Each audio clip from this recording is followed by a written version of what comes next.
nicknamed Fashion Avenue. You can even see we have street signs that say Fashion Avenue, although that's not an official thing. We are in the garment district, and for a big portion of the 20th century, this neighborhood was a manufacturing center for a lot of women's clothing. It's odd, we have to go past it to get to it, because we can't turn here because of traffic regulations, so we have to kind of come at it from the side. As we cross 34th Street, if you look left, you'll catch a glimpse of the Empire State Building. So it is going to be over there. It comes and goes pretty quickly as we cross, but when we end around Macy's. By the 1960s, people weren't traveling as much by train. People started to have their own cars more and more. People were traveling by plane more often. So the train station wasn't as... Good job! Good job! Go for it! Hi! Hey, baby, how are you? Found 8 only well-behaved construction workers in New York City.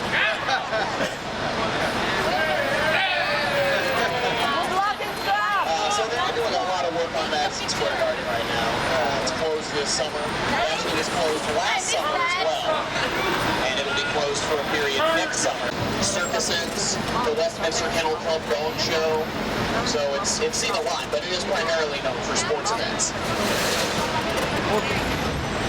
So they did 3 months of renovation last summer. They're doing 3 right now, and then they're going to do 3 more months next year. You can see one of the entrances to Penn Station right over there. So it gets very confusing because you enter what looks like you're going into the garden actually takes you to Penn Station. Over there at 7th Avenue, back where we turn, that's where you enter to get into the garden. You have to go under that office building to get in there. But the two have coexisted very well for almost 50 years now. Even though it's underground, it's a little confusing down there. Not easy to get turned around in Penn Station. It is one of the busiest train stations in the world. They estimate that it's right around 1.5 million travelers every week. Now, most of those people are coming and going several times throughout the week because several commuter trains go into Penn Station.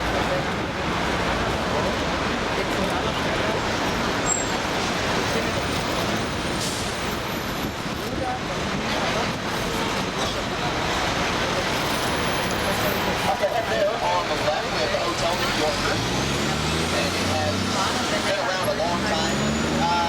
It got a lot of its business from travelers through Penn Station. So just as trains have been restored. As we come around, we have the Empire State Building. Once again in view, we're going to head up to either one of the observation decks. There's one on the 86th floor, another on the 102nd floor. That's the highest floor of the building. That is 1,250 feet above street level. If you're more familiar with metrics, that's about 341 meters. More than enough to have made that the tallest building in the world when it opened in 1931. It held that record for about 42 years. And after 2001, this was again the tallest building in New York City, because the previous tallest building was #1 World Trade Center. The second tallest was #2 World Trade Center. Those were the Twin Towers. However, as of a few months ago, the Empire State Building is no longer.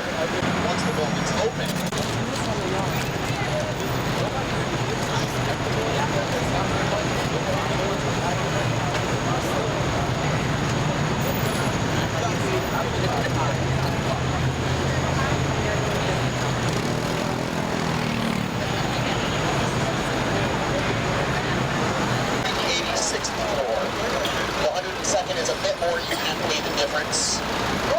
tell people to do is just go to the 86th floor. You can see a lot from up later on.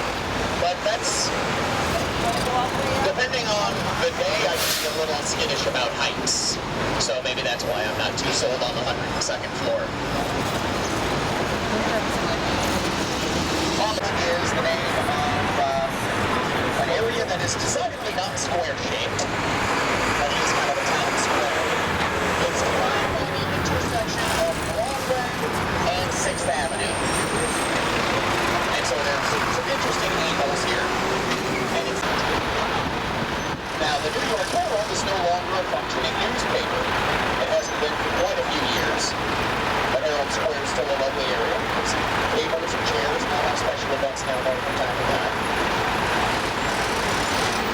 If you've spent a considerable amount of time looking at the Manhattan map, you may have noticed that Broadway kind of does its own thing here in Midtown. It goes in quite a different angle to the other streets and avenues.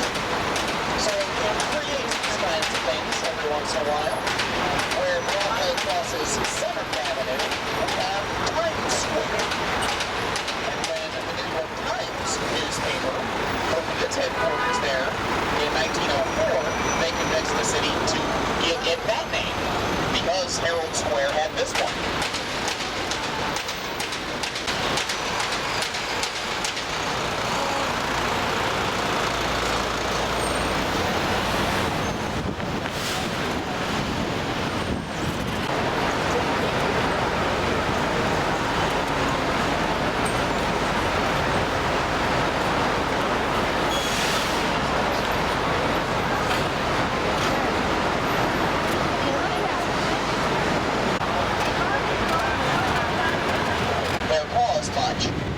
So they couldn't.